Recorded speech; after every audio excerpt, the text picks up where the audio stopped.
Hello everyone, कैसे हैं हम सभी दोस्तों। आज हम बहुत ही इंटरेस्टिंग एनिमेशन बनाने वाले हैं। ये है कैनवास एनिमेशन, टेक्स्ट एनिमेशन है, पार्टिकल्स एनिमेशन भी इसको बोलते हैं। ऐसी एनिमेशन हमने पहले सिर्फ और सिर्फ पार्टिकल्स पे बनाई थी, लेकिन आज हम टेक्स्ट पे बनाने वाले हैं। कैनवास की हम बात करें ना, रिएक्ट जेएस हो या फिर जावा स्क्रिप्ट, अगर हम सिर्फ और सिर्फ कैनवा को स्टडी करें, 100 वीडियो सिर्फ और सिर्फ कैनवा एनिमेशन के ऊपर हम बना सकते हैं। इतना सारा कंटेंट है। अगर आपके माइंड में भी कोई भी टॉपिक हो कैनवास के रिलेटेड, कोई एनिमेशन बनानी है, तो आप कमेंट बॉक्स में बता सकते हैं। हम उसी को ट्राई करेंगे बनाने के लिए। तो यहाँ पे इसको बनाना स्टार्ट करते हैं। आप यहाँ से कैनवास को बहुत ही डीपली समझ सकते हैं इस वीडियो से। इंपोर्ट कर लेते हैं रिएक्ट को, फ्रॉम रिएक्ट एक फंक्शन क्रिएट कर लेते हैं ऐप नाम का, और इसको कर देते हैं एक्सपोर्ट डिफॉल्ट देन ऐप। सबसे पहले कैनवास डिफाइन करना है, तो आप यहाँ पे रिटर्न लगा के, अगर आपने राउंड ब्रैकेट ऐसे नहीं लगानी तो आप एक लाइन में भी लिख सकते हैं डायरेक्ट। यहाँ पे लिख लो कैनवास, ऐसे लगा सकते हैं। एक हमने वेरिएबल बनाना होता है रेफ का, रेफ को आप चेंज नहीं कर सकते, रेफ लिखा है तो ऐसे ही आना है। इसके बीच वाला वेरिएबल आप चेंज कर सकते हैं, तो मैं यहाँ पे कैनवास रेफ लिख दूंगी। उसके बाद आपने, इसको हो गया। एक आपने इधर स्टाइल टैग लगाना है, तो मैंने आपको तीन सीएसएस प्रॉपर्टी बताई थी, एक इंटरनल, इनलाइन एंड एक्सटर्नल। ये वाली जो हम क्रिएट करेंगे ये है इन लाइन, मतलब एक ही लाइन में। मैं जहाँ पे चाहती हूँ कि बैकग्राउंड कलर चेंज करना है, बैकग्राउंड कलर आप जहाँ पे कलर नाम लिख दो, तो मैं जहाँ पे ब्लैक रखूंगी तो इसका बैकग्राउंड कलर ब्लैक हो जाएगा। इसको हम इनलाइन प्रॉपर्टी बोलते हैं, इनलाइन सीएसएस। अब हम जहाँ पे चलेंगे, ये वाला जो वेरिएबल है सबसे पहले इसको डिफाइन करना है। इधर आपने कॉन्स्ट, ये वाला वेरिएबल डिफाइन करना है ऐसे, लेकिन हम इसको यूज रेफ के साथ करेंगे, क्योंकि ये रेफरेंस रहेगा। तो मैं यहाँ पे यूज रेफ लिखूंगी, और ये इंपोर्ट हो जाना चाहिए। अभी इंपोर्ट नहीं हुआ, तो हम यहाँ से फिर से टाइप करते हैं यूज रेफ। अब यहाँ पे इंपोर्ट हो गया। इसकी वैल्यू नल बिल्कुल खाली छोड़ दो। कॉन्स्ट, यहाँ पे नाम दो, एक पार्टिकल्स बना देते हैं यूज रेफ। कैनवास के बीच एनिमेशन बनाने के लिए हम यूज रेफ यूज करते हैं। अब ये रेफ का मतलब क्या है, जैसे हमारे पास यूज स्टेट होता है, मेरे पास यूज इफेक्ट होता है, सेम ये भी एक हुक है। ये प्रीवियस वैल्यू स्टोर करता है, मतलब यहाँ पर मेरे पास अपडेट होते ही रहनी है। ठीक है, कितने सारे टेक्स्ट चल रहे हैं, प्रीवियस वैल्यू जो स्टोर करता रहेगा उसको अपडेट, लाइव अपडेट करता रहेगा। उसके लिए हम ये वाली हुक यूज करते हैं। चलिए अब यहाँ पे चलते हैं। पार्टिकल्स नाम एक दे दिया। अगर आपने अब यहाँ पे लगाना है यूज इफेक्ट। यूज इफेक्ट कहाँ कहाँ पे लगता है वो मैंने वीडियो में एक में बता दिया था। यहाँ पे यूज इफेक्ट लगाने का मतलब है, ये साइड प्रॉपर्टीज हमारे लिए क्रिएट करता है, या फिर साइड इफेक्ट जिसको बोलते हैं। यहाँ पर मेरे पास सब कुछ लाइव अपडेट हो रहा है, एक एक सेकंड में कुछ ना कुछ अपडेट होता ही रहता है। तो यहाँ पर कैनवास के पीछे एनिमेशंस क्रिएट करनी है, जिसमें आपको लगे कि इसमें अपडेट होते हैं, कॉन्टिन्यूसली अपडेशन हो रही है। ठीक है, जहाँ पर मूव हो रहा है तो मतलब कॉन्टिन्यूसली अपडेशन होनी है। उसके लिए हम यूज इफेक्ट लगाएंगे।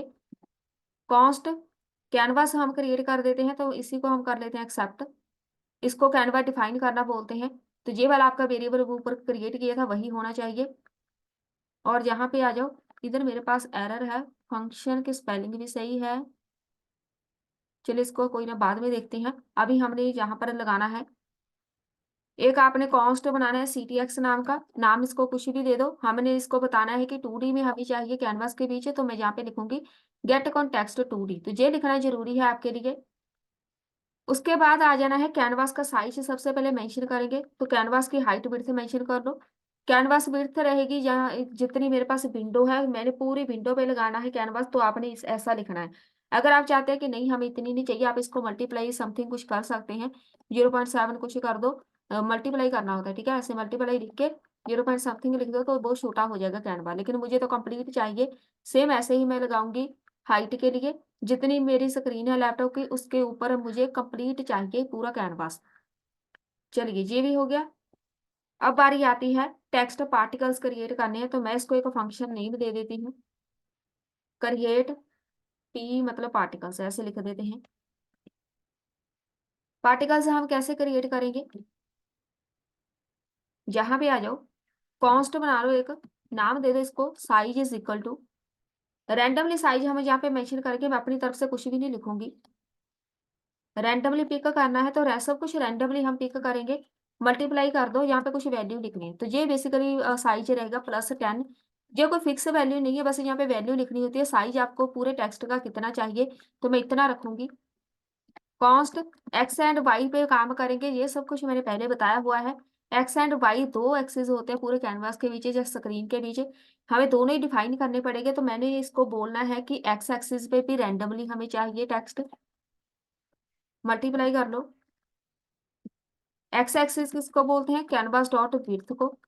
सेम ऐसे ही हाइट होती है, तो हाइट हम वाई को बोलते हैं, वाई एक्सिस। तो यहाँ पर लिख लो हाइट। तो दोनों तरफ से एक्स एंड वाई एक्सिस दोनों के ऊपर हमें पूरे का पूरे टेक्स्ट मिल जाना है। कॉन्स्ट डी एक्स नाम एक दे दो, इसको कोई भी नाम दो। इधर आपने लिखना है मैथ डॉट, इसमें भी हम रैंडमली पिक करेंगे, रैंडमली माइनस करना है। वैल्यू आपने कुछ लिखनी है लेकिन पॉइंट में लिखना, तो ये सही रहेगा।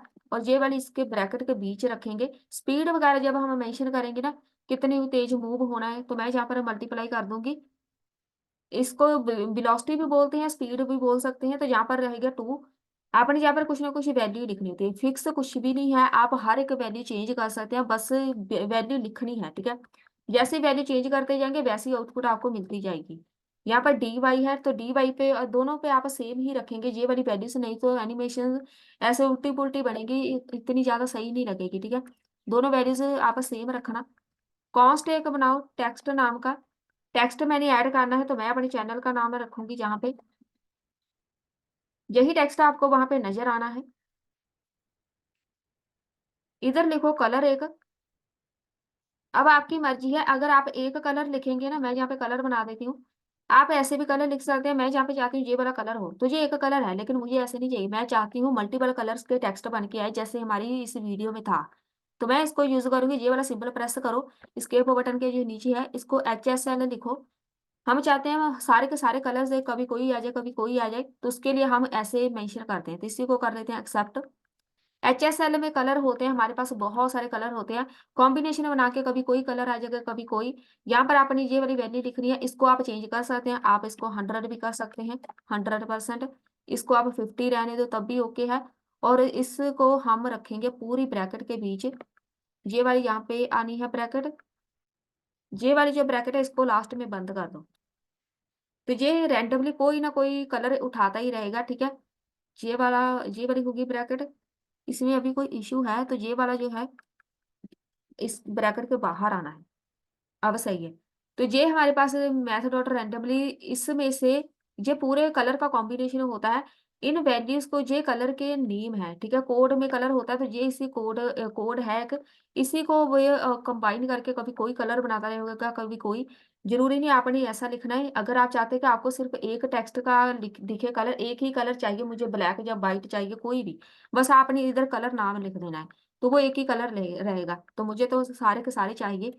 मैं यहाँ पे अब लिखूंगी जो पार्टिकल है, पार्टिकल्स डॉट, हमने वेरिएबल क्रिएट किया था ना, इसको लिखो करंट डॉट पुश। अब इंसर्ट भी करना है, पुश होता है इंसर्ट करना, तो हमें पार्टिकल्स इंसर्ट करके दो, कहाँ पे, एक्स वाई, किस किस को यूज करके हम पार्टिकल्स बनाएंगे, डी वाई, साइज, सारे वेरिएबल्स जो हमने क्रिएट किए हैं सारे के सारे हम इसको बोलेंगे। इन सब को यूज करके पार्टिकल्स या फिर टेक्स्ट पुश कर दो कैनवास के बीच। तो इसने पुश कर देने हैं। उसके बाद ये वाली ब्रैकेट के बाद आ जाओ, एनिमेशन ऐड करनी है, एक फंक्शन बना लो। अभी आपको कुछ भी नहीं नजर आना जब तक आप इसमें कुछ भी ऐड नहीं करते, सारे के सारे एनिमेशन वगैरह ऐड नहीं करते, कुछ भी नजर नहीं आना। तो हमारे पास बना बनाया का फंक्शन होता है रिक्वेस्ट एनिमेशन फ्रेम, इसको जस्ट आपने कॉल कर देना है, किस पे लगानी है, एनिमेट वाले फंक्शन पे, ये नाम आप जहाँ पे लिख दो, एनिमेट वाले फंक्शन पे एनिमेशन लगा दो। CTX डॉट क्लियर करना होता है हमें रेक्ट, मतलब रेक्टेंगल जो हमारे पास पूरा कैनवास है इसको क्लियर करना पड़ता है, ताकि प्रीवियस उसमें कोई भी इनपुट या कुछ भी ना रहे, ठीक है। सिर्फ और सिर्फ इसी टॉपिक पे जो हम क्रिएट कर रहे हैं वही आउटपुट दिखनी चाहिए, उसके लिए हमें क्लियर करना पड़ता है कैनवास।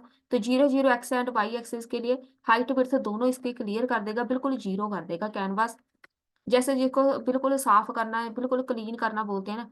अब यहाँ पर हम इसको क्रिएट करेंगे फॉर ईच के बीच आ जाओ, पार्टिकल्स के ऊपर बनानी है फॉर ईच, तो आप ऐसे लगाएंगे dot current for each.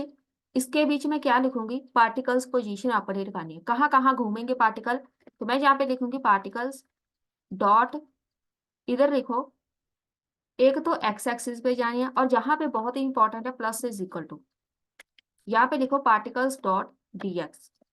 dx और x दोनों एक ही है। इसको पता क्या करेंगे, जहां से स्टार्ट होने हैं, अभी मेरे पास जहां पर एरर है, और ये आई थिंक एरर स्टार्टिंग से है, एक बार चेक कर लेते हैं, फोर्थ नंबर पे, फोर्थ लाइन पे ये वाली एरर है मेरे पास। मैं जल्दी से इसको देख लेती हूँ, पता नहीं क्या इश्यू है इसमें। ये वाला हो गया, इधर ब्रैकेट नहीं लगाई है, अच्छा तभी वो आ रहा है। इसको हम एक ब्रैकेट स्टार्ट करके इसको लास्ट में एक बंद करेंगे ब्रैकेट, जहां पे बंद होनी है एक। अब सही है, अब नहीं है एरर। तो वो स्टार्टिंग से एक एरर थी, अब चली गई। मैंने ब्रैकेट नहीं लगाई थी, करली ब्रैकेट। इसको रिफ्रेश करेंगे, इसको रिफ्रेश करो फिर से, तो वो पिछली आउटपुट थी अभी।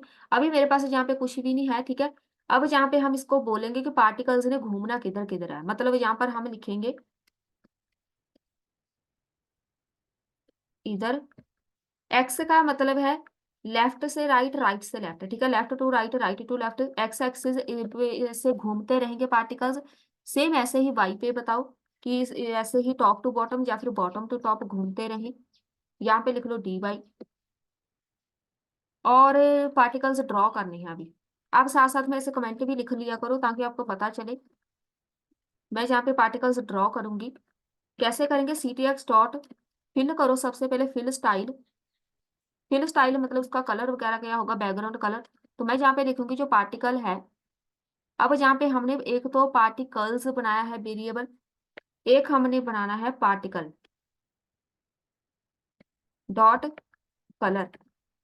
पहले जे वाला जो पार्टिकल है इसको यहाँ से सिलेक्ट कर लो, जहाँ पे ऊपर चलते हैं। हमने जहाँ पर एक वेरिएबल वेरिएबल बनाया हुआ है पार्टिकल, एक आपने क्रिएट करना है पार्टिकल्स। वो वाला हम क्रिएट करेंगे जहाँ पे ये जो एनिमेट वाला फंक्शन बनाया है ना आपने, जहाँ पे आके इसको एक ऑब्जेक्ट पास कर देंगे। तो जहाँ पे हम अभी फॉर ईच लगाई थी ना, हमारी फॉर ईच किधर गई, फॉर ईच ये हो गई एनिमेशन, ये है। इधर मैंने पार्टिकल्स लिखना था तो मुझसे यहाँ पे पी लिखी गई, पार्टिकल लिखेंगे। ये हो गया पार्टिकल। ये आपने एक नया वेरिएबल ऑब्जेक्ट मान लो, या वेरिएबल मान लो, जहाँ पे क्रिएट कर लेना है, ठीक है। इसी को हम यूज करेंगे। तो यहाँ पर हम पार्टिकल लिखेंगे, पार्टिकल्स नहीं आएगा, नहीं तो वो गलत बनेगी एनिमेशन। हम बोलेंगे इसको पार्टिकल। ये पार्टिकल एक पार्टिकल होगा, कभी किधर घूमेगा कभी किधर घूमेगा, तो इसी के बीच हम सारे के सारे मेंशन कर देंगे, ठीक है। ये पार्टिकल्स बेसिकली पार्टिकल्स क्रिएट करके देगा, कंप्लीट पार्टिकल्स, क्योंकि हमने एक टेक्स्ट ऐड किया है ना, उसको आपने 100 200 जितने बनाने क्रिएट करके देगा। ये चीज डिसाइड करेगा कि उस पार्टिकल ने घूमना किधर है, किस साइड जाना है। तो आप यहाँ पर एक ये वाला क्रिएट कर लेना, मैंने क्रिएट किया था लेकिन वो हुआ नहीं था। अब हम यहाँ पे चलते हैं, इसको बोलो कि पार्टिकल जो है ये वाला वेरिएबल या ऑब्जेक्ट, इसका कलर क्या रहेगा, बैकग्राउंड कलर, जो हम यहाँ पे कलर वाला वेरिएबल बना के यहाँ पे रखा हुआ है, ये वाला कलर जस्ट यहाँ पे कॉल कर दो। तो इसी वेरिएबल को जो उठा लेगा, कभी कोई कलर आ जाएगा कभी कोई आ जाएगा। कलर मेंशन हो गया। C T X dot font, आप कोई प्यारा सा भी फॉन्ट वहां पे ले सकते हैं, गूगल से जाके डाउनलोड कर सकते हैं। तो मैं यहाँ पे मेंशन कर रही हूँ particle dot text, particle dot x, जहां पर हमने मेंशन करना है पार्टिकल फॉन्ट। जहां पर मैं फॉन्ट साइज लिखूंगी तो यहाँ पे डॉट साइज आएगा। पिक्सल में बताना है तो आपने यहाँ पे लिखना है पिक्सल्स। ये बताना जरूरी है ताकि उसको पता चले कि पिक्सल में लिखना है, तो यहाँ पर आप एक फॉन्ट फैमिली लिख दो, ठीक है। तो यहाँ पर कोई भी लगा दो, तो मैं यहाँ पे सिंपल सी लगा रही हूँ ये वाली फॉन्ट फैमिली। 10 पिक्सल जितना भी होगा यहाँ पर साइज होगा ना, जितना मेंशन किया है उतना, जहाँ से हमने मेंशन कर दिया है पहले ही। तो इधर है साइज ये वाला, इसको आप चेंज कर सकते हैं अपनी वैल्यूज, उतना ही साइज रहेगा टेक्स्ट का। एरियल उसकी एक फॉन्ट फैमिली आ जाएगी। C T X dot fill करना है टेक्स्ट। टेक्स्ट हमने मतलब वहां पे नजर क्या आएगा, टेक्स्ट जो लिखा है हमने, तो मैं इसको बोलूंगी जो पार्टिकल डॉट टेक्स्ट मैंने लिखा हुआ है वो चाहिए मुझे। पार्टिकल डॉट एक्स एक्सिस पे, पार्टिकल डॉट वाई एक्सिस पे, एक्स एंड वाई एक्सिस पे वही पार्ट मुझे टेक्स्ट चाहिए जो मैंने ऊपर मेंशन किया था। हमने टेक्स्ट जहाँ पे लिखा था ये वाला, इसको आपने कॉल कर देना तो इसके पीछे ये टेक्स्ट आ जाएगा, इसी को वो शो करा देगा वहां पे। टेक्स्ट भी शो हो गया। अब बारी आती है पार्टिकल्स की पोजीशन हमने रीसेट करनी है। तो रीसेट के लिए मैं जहाँ पे लिखूंगी इफ, जहाँ पे लिखो particle dot X greater than canvas dot width, और पहले इसको लगा देते हैं particle dot X less than 0, then क्या होगा, अगर particle X dot X greater than है कैनवास की विड्थ है, एक्स है विड्थ के साथ लेफ्ट टू राइट या फिर राइट टू लेफ्ट, अगर इससे ज्यादा है मतलब कैनवास के बाहर जाने को है, ठीक है, तो उससे हम क्या करेंगे, पार्टिकल्स को, पार्टिकल इसी को एक्सेप्ट कर लेते हैं। ये बहुत बार मैंने बताया हुआ है, हम इसको प्लस, पहले प्लस के था अब हम माइनस कर देंगे। और जहाँ पे माइनस करेंगे कैसे, इसको ऐसे स्पेस जरूर देनी है बीच में। ये क्या करेगा, इस लाइन का मतलब क्या है, अगर पार्टिकल्स ये वाली विड्थ है ना इसके बाहर इधर आ गए, ठीक है, बाहर ना चले जाए, कैनवास के बाहर ना चले जाए, हमारी स्क्रीन के बाहर ना चले जाए, मतलब हमें नजर नहीं आएंगे, तो मैं इसको माइनस कर दूंगी। जैसे ही इस वाले एज पे आएंगे, ठीक है, इसको पता चल गया कैनवास की ये लास्ट एंड है, ठीक है, जहां से कैनवा खत्म है, जैसे ही यहाँ पे आएंगे तो वो वापिस आ जाएंगे, वापिस मतलब माइनस, तो इस पे आप माइनस लगाएंगे, ठीक है। सेम ऐसे ही क्रिएट कर लो, कॉपी कर लो इसको, बाई एक्सिस पे करना है, इफ पार्टिकल डॉट, यहाँ पे बस बाई लिख दो, बाई पे, अब यहाँ पे विड्थ नहीं, यहाँ पे हाइट आनी है, यहाँ पे आएगा बाई, तो बस इसको जो बाई है इधर लिख दो बाई, इसको माइनस कर दो। अगर ये टॉप टू बॉटम या फिर बॉटम टू टॉप ऐसे यहाँ पर टच हो गए ना जे वाले एरिया पे, तो ये बाहर ना जाए, तो ये माइनस में जाके फिर से वापस चले जाए, तो ये कैनवास के बीच ही रहेंगे, तो ये कोड लगाना जरूरी है, नहीं तो आपको सारे के सारे टेक्स्ट बाहर चले जाएंगे, आपको कहीं नजर भी नहीं आनी, ठीक है। अब जहाँ पर हम चलते हैं, ये वाला सारे का सारा कोड हमारा खत्म हो गया। अब इसके बाद हम क्रिएट करेंगे, एक बार रिफ्रेश करके चेक कर लेते हैं एरर, एरर तो कोई नहीं है, अभी हमें आउटपुट भी नजर नहीं आनी। चलिए, अब हमें ऐड करना है इवेंट लिसनर। इवेंट लिसनर आपने ऐड करना है, पहले मैं बता देती हूँ, ब्रैकेट आपने ध्यान से देख लेनी है। ये वाली जो लास्ट वाली एक ब्रैकेट है ना, एक तो हमारे पास ये ब्रैकेट हो गई, एक जे हो गई और एक जे वाली जो ब्रैकेट है ना, इसको हम एंटर कर देते हैं। इसको मैं यहाँ से सिलेक्ट करके आपको दिखा देती हूँ, ये ब्रैकेट है कौन सी, जे वाली।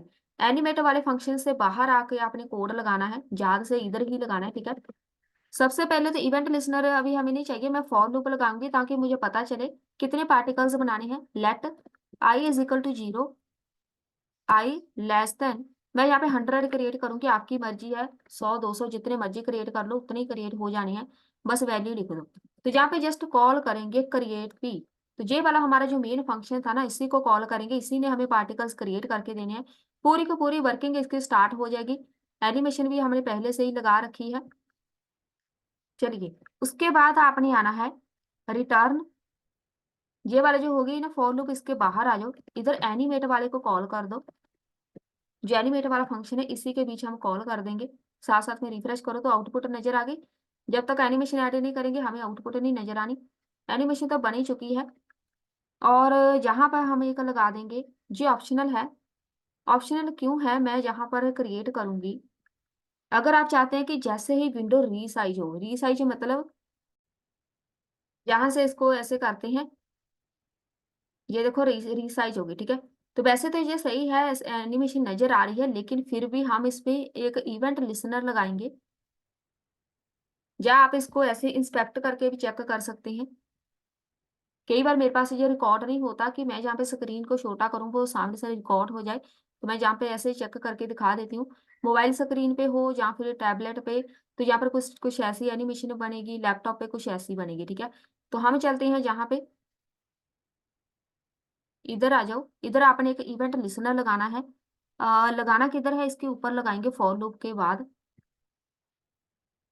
फॉर लूप के बाद हम बनाएंगे एक फंक्शन, जहाँ पे नाम लिख लो इसको हैंडल रीसाइज, कोई भी नाम दे दो एक, canvas dot width is equal to window dot inner width, same ऐसे ही लगाओ। हाइट के लिए यहाँ पे लिखो इनर हाइट, ये हो गया। अब इसी को हम यूज करेंगे window dot add event listener लगेगा कौन सा, रीसाइज। जैसे ही विंडो रीसाइज हो तो हैंडल ये वाला हमने बनाया ना, हैंडल रीसाइज वाला हम फंक्शन कॉल कर देंगे।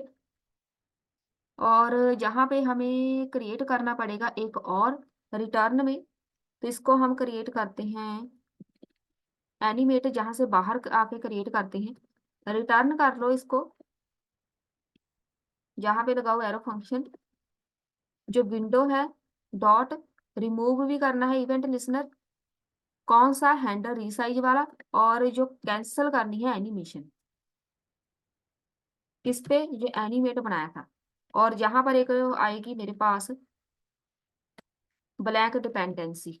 पहले तो इसको रिफ्रेश कर देते हैं। एनिमेशन तो बन गई है। अब जैसे ही यहाँ से हम विंडो रीसाइज करेंगे ना, इसमें कुछ भी ज्यादा इफेक्ट नहीं पड़ेगा, बस ऐसे ही हमें नजर आती रहेगी। इसका मतलब क्या है, जैसे जैसे हम विंडो रीसाइज करेंगे कैनवास की हाइट विड्थ उसके अकॉर्डिंग चेंज होती रहेगी। तो इसके लिए हम इवेंट लिसनर लगाते हैं, ठीक है, ताकि उसको पता चले कि विंडो रीसाइज हुई है।